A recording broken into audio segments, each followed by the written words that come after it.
แต่ว่าพวกใครเลยการวิท่านท่านพวกนี้ดูเอาวิปัสสนาญาณนั่นจะเป็นการวิท่านท่านจังหวะย้อมอยู่เลยการไหนวะเนี่ยต่างนี้ไว้ที่ทางไหนมีละมุขโซอันนั้นมีละมุขโซอันนั้นมันไม่เคยเอาการมุขโซอันกว่าหาหมูหากวางหาพันตัวเถิดตัวคือตรงนั้นเด่นสิริตาจ้ะมันใช้การเลี้ยงมันมานี่แหละมุขโซเนี่ยเขาเป็นคือมุขโซเตรียมปานปูปานหมอนปานเลี้ยงเขาเชื่อปุ่นมาให้กินมุขโซเป็นมอจังเอาเข้าใส่จานใส่ทงให้เอาคือใส่จานใส่ทงให้กว่าเอาเรียนเอาเหลามันว่ากว่าเข้าเถิดหาหมูหากวางพวกอะไรพวกในเจ็บพันสี่อย่างจริงเช็ดอย่างไว้พวกด่านเจ้หาบนั่นพวกหาบนั่นตาพวกหาบเจ้นั่นพวกนี่จะที่มาขึ้นพวกมาขึ้นตั้งมากินเนี่ยตั้งมาขายไอ้กาเขากาคือกาถูนเอาน้ำพริกกาโคนุ่งตั้งใหม่จากว่าด้วยนั่นเอานั่นมาเช็ดว่าอยู่มาเรื่อยๆเจอด่านให้ซ้ำขึ้นกว่าเช่นนั้นกว่าหาเรื่องลูกเรื่องนี้เรื่องชีวิตจากเจ้าเก่าเช่นไหนจริงมีลามุโซว่าชื่อมันถึงหนังวันหนึ่งมามีลามุโซเนี่ยกว่าไว้มันกว่ามือเลย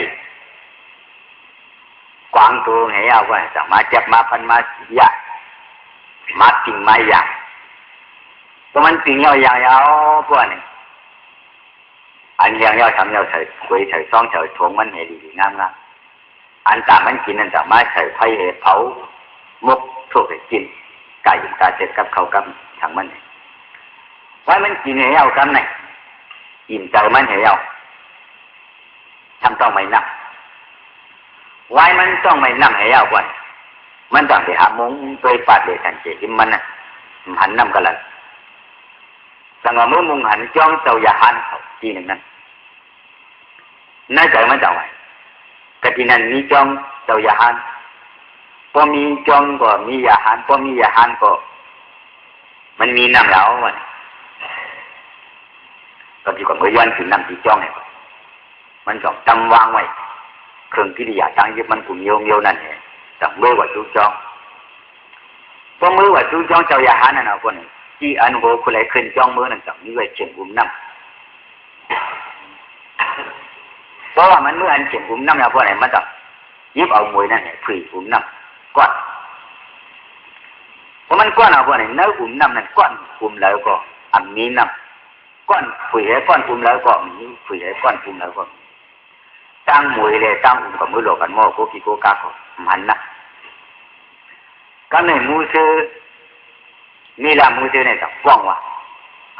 อย่าหันเขาเนี่ยเป็นมาขันหลงขันหลังขันถึงเขาซ่อมเนี่ยอยู่หลายโดยตัวน้ำเต็มเจ็ดไข่หุ่มบ่มนี่ยอดเฮียเป็นมาขันบ่เป็นนายในอยู่กินคุณไรเฉียงหุ่มน้ำนั่นจะฟ้อง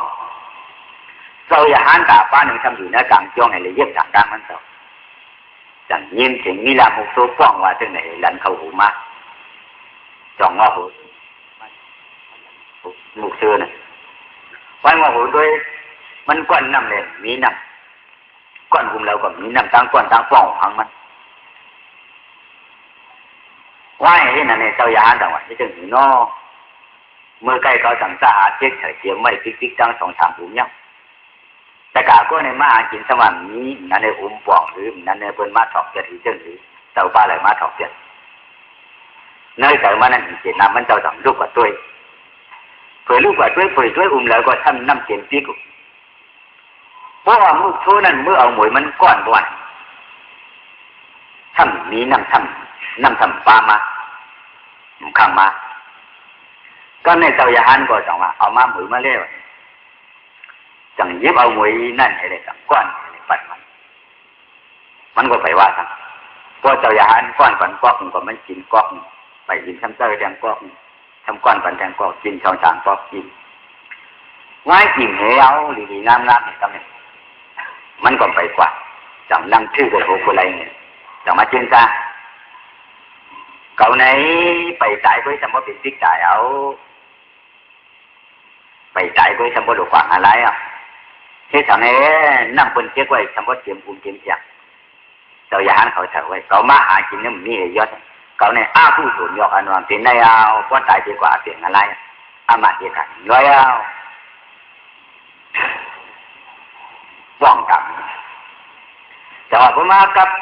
ไก่เลยเช็คกับลายย้ำฟองตะกาวเขาถูกเขาว่าดีเดียวเนี่ยมันเป็นอีสังกวนปีชาจะมาวิเดนิยากรรมอัปราปริยากรรมอุบาปิสาวิเดนิยากรรมกรรมมันวันนั้นมันจะเรียกว่าเปิดจานนาปันดินเจอวันมันขึ้นขอบกันกันเดียวเฮ็ดดีกว่าปันดีเฮ็ดใจกว่าปันใจมันนั่งเช็คกับลายย้ำฟองเอาแต่เดียวเนี่ยตะกาวเขาถูกเขาว่าอยู่ในโลกาหลงเนี่ยอยากฝึกเจโนขันเตเจโนยึดอยากหาอยากเจโนมันเป็นอีสังคนในอ่อนกันบุกอ่อนกันเรื่องอ่อนกันวายอยากตีความแต่ในเมืองบึกเรื่องเอาวันการให้หลวงเขานั่นขยอกอ้าผู้สูนั่นขยอกก็เบื่อคนให้การอ้าผู้สูนี่มันนำหนาอาลาพวกนี้ในโลกาหลงนี่อ้าผู้สูใครเจ๊กไหมก็เบื่ออ้าผู้สูใครเจ๊กมานั้นไพ่กันไม่ก็ไม่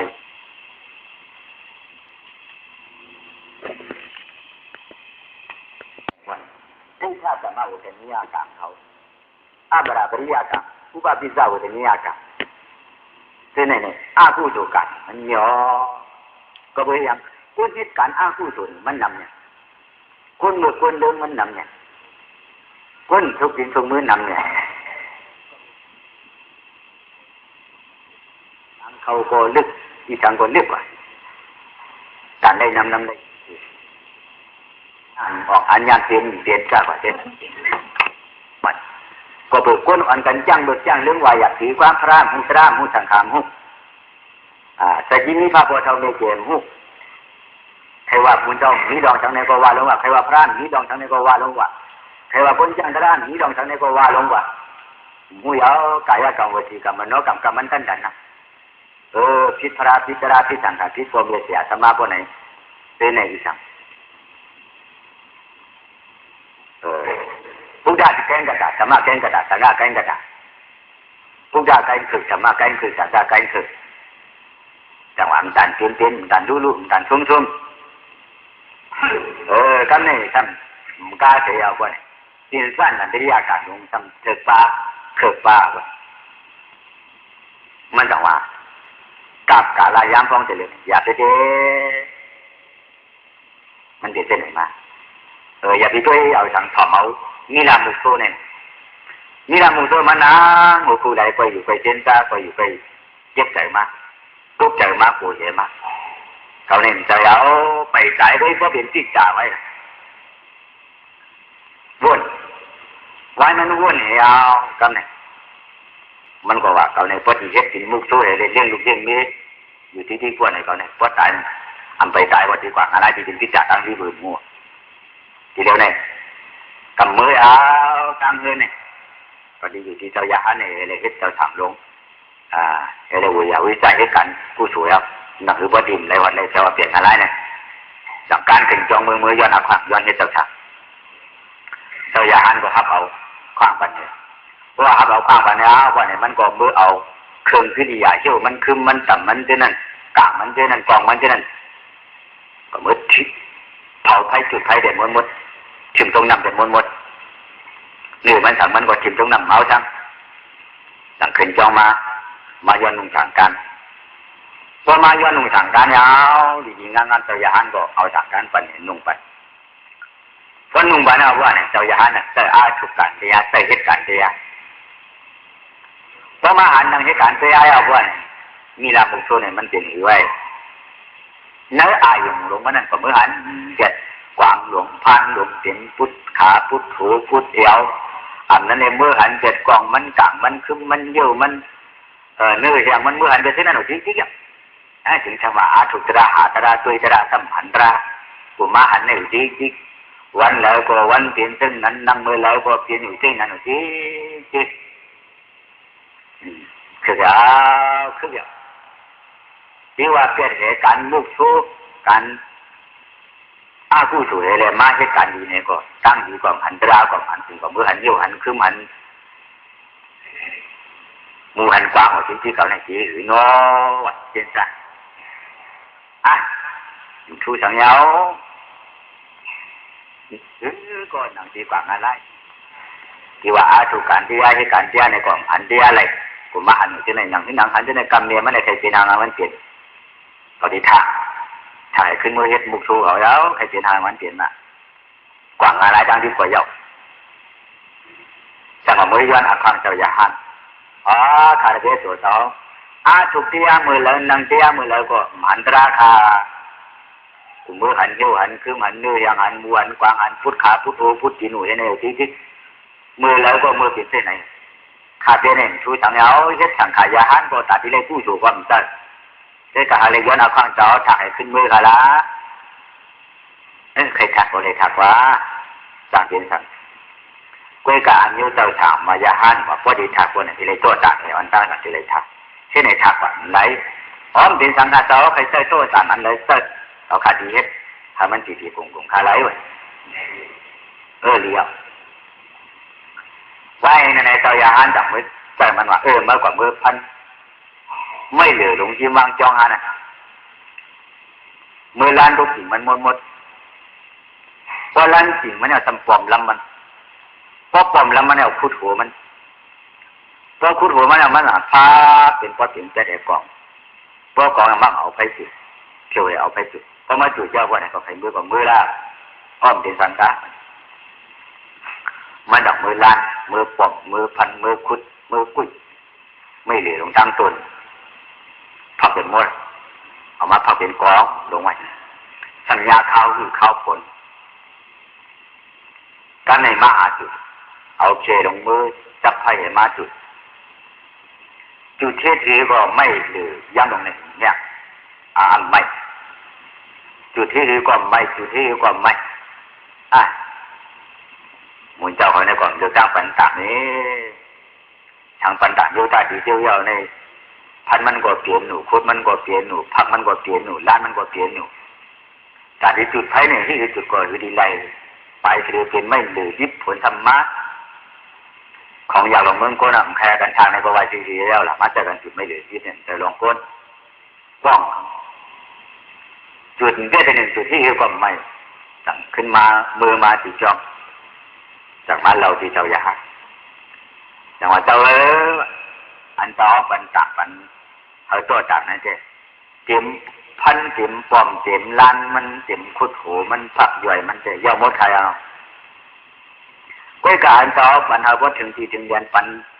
จากเผามันเพราะเป็นจากว่าอะไรจังใส่มือว่าเนี่ยอันนี้ได้ที่เผาก่อมไม่ช้านิ้วมันก่อมเติมไม่ที่ดวงนางนิ้วมีน้ำมีอย่างก็หังมันตัวหนึ่งช้ำยิบหรือเจลิบผลช้ำมาสมาเจอกันมันไพ่บ่ใหม่เนี่ยมันจางอีใหม่ขาอันนี้จะย้อนต้องปั่นต่อเขาค่ะอ่านใจโยนิ้วเปลี่ยนอาสาไพ่เนี่ยมันจะเลยใหม่กว่าไปเจ้าก็จุดด้วยเลยเพราะมันตั้งใหม่เขาขาดจุดเจ้าเพราะจุดเจ้าอย่างที่ก่อนใหม่กันในเจ้าอย่าหันหรอกไม่เราก็จุดเนี่ยมึงมือก่อนเจ้าดูกองไม่เหลือหลงมันจะไหนว่าเมื่อเจ้ายิ้มนั่นแล้วเจ้าอย่าหันก็เอาอภิญิมจะโค้มันเจ้าปืดนังดินเมืองให้เลยดีกว่าเอาไพ่เงาลายเนาะมาจุดว่าปืดนังดินเมืองนั่นเอาว่าเนี่ยมุ่งหันกว่าเมืองอะไรมุ่งสู้ลงก่อนนั่งหัวยิ้มนั่นชุบยิ้มนั่นปล่อยตัวเผื่อว่าเจ้าอย่าหันก็เอาอภิญิมจะโค้มันเจ้าปืดนังดินเมืองให้เลยมุ่งสู้กับเมืองอะไรว่าไหนกว่าเมืองหันอีกครั้งมุกโซ่หลงก็ในกว่าเมื่ออันปู่เขาหม่อนเขาชื่อคือเขามือมึนมือกวาดเต็มป่าเต็มลุ่งเต็มคืดดังมุกโซ่เขาจะนั่นกว่าเมื่อหันจะขนาดหมดเตยก็นั่นกว่าเปลี่ยนอันมันคืดเท่านั้นอันมันคืดเท่านั้นนั่นเป็นปอเขานั่นเป็นเมเขานั่นเป็นลุงเขานั่นเป็นอาวเขาก็อันตายกว่าเท่านั้นกว่าเมื่อมีก็ขนาดหมดเขานายเชื่อเขาในตายมันมีอยู่กันในเป็นหมดมาเมื่อกว่าเมื่อมีอยู่เมื่ออะไรเป็นหมดอะไรเขาเนี่ยก็ไล่พวกดังว่าเช่นไหนมือว่าพวกไหนพวกตายไปที่เลยมือขับเรื่องเขานั่นไหนวันกูออกกันไหมใต้กูเองเอามาจากวางเจ้าอย่างพี่ขาลากูเห็นใครเอาเจ้าเขาขังขาใครเอากว่ามือหันปัวเขาเมียเขาลุงเอาเขาปู่เขาทิ้งเอาเขาเช่นนั้นกว่ามือมีอยู่มืออะไรเพราะเขาขาดตายเพราะทำดีเลยกว่ามืออะไรเช่นนั้นเขาเอาเขาขังมือใครเอาเปลี่ยนอีกว่าดีใครเขาขาดอยู่เห็นกลัวเจ้าดีที่เขา ยุคขึ้นเข้มขึ้นอธิแต่ครูเจ้าจะทำคาลาครูเรียนใครอ่ะก็ในเจ้าอย่าหันแต่ยิบเอาไฟงาลายจันยังหนึ่งหอยจะยึดขึ้นมาอธิแต่ครูมันเจ้าติดนั่นมีเมื่อเจ้าไฟงาลายจันไม่หนึ่งหอยในมัดปล่อยแต่นึกกองไม่เดือดย่ำลงมาก็หนึ่งไว้ฝุ่นลูกเปลี่ยนไทยก่อนไหมกว่าจำเพิ่มขึ้นจานทั้งจำว่าเป็นเผาหมดนี่ไฟงาลายเนาะถึงเส้นไหนยาวเพราะมันโกในก็ไม่เคยทักก็ทักเป็นมือกับมือเจ้าหรือเอากับมือกันเอากับไหนเจ้าไว้เลยนั่นยาวมันดังขึ้นมือมาจ่อยขึ้นมาย้อนนุ่งสังการไว้มาน้อยย้อนนุ่งสังการแต่ดีงามอย่างกันนี่เจ้าอย่าหันแต่ขึ้นเนี่ยปั่นอธิษฐานที่มันเนี่ยปฏิญาณที่มันเนี่ยจากอาทุการเดียไว้มันที่มาอาทุการเดียมันจากไม้อื่นสั่งมาเอาทางการยกเขาเขียนยกเขากงยิ่งยกเขาจะเนี่ยจะมาขุยให้จังขุยโมนั่นตาดีตาตัวตาตั้มเหนือที่หูมันน่ะเพราะฉะนั้นเนี่ยว่าจังหวะเมื่อเอาอุ้มนั่งอันเรียกใหญ่นั้นมาพอกควรมันเนี่ยใช่นั่งพอการหูเขียนสาวมาเตียงแข่งในหูมันนั่นก็ใจมันนั่นจากมาเอาทางการยกลงแขนยกลงจะนั่นจุบนั่งให้ปุ๊บกินมันฉังมันกวนมันเหี่ยวมันจะไหนจะมาอาถูกกันได้ยังเพราะมันติดใครรับใครนอนใครนอนมานั่งทำไหลจกมาที่ไหนสั่งรับสั่งนอนสั่งอาถูกกันได้ยังเพราะว่าอาถูกกันได้ยังเจ้าอย่างนั้นก็ช่วยสมาธิมันตัดได้เอาไว้แต่ก็เมื่ออยู่ที่มันให้ปัญจที่จิตเช่นไหนเลยอาถูกว่าเหมือนเตียงขึ้นมานะเป็นตัวราบันว่าถึงไก่ขันชุบหนึ่งว่าเนี่ยเลยตะกราการไก่ขันสองชุบว่าเนี่ยเป็นอนาการเพราะอายุกว่าเมืองเลี้ยงเอาว่าเนี่ยเป็นยาหันตากว่าจังหวะชุดที่มุกชั่วหลงตัวตั้งเป็นยาหันตาอยู่วัน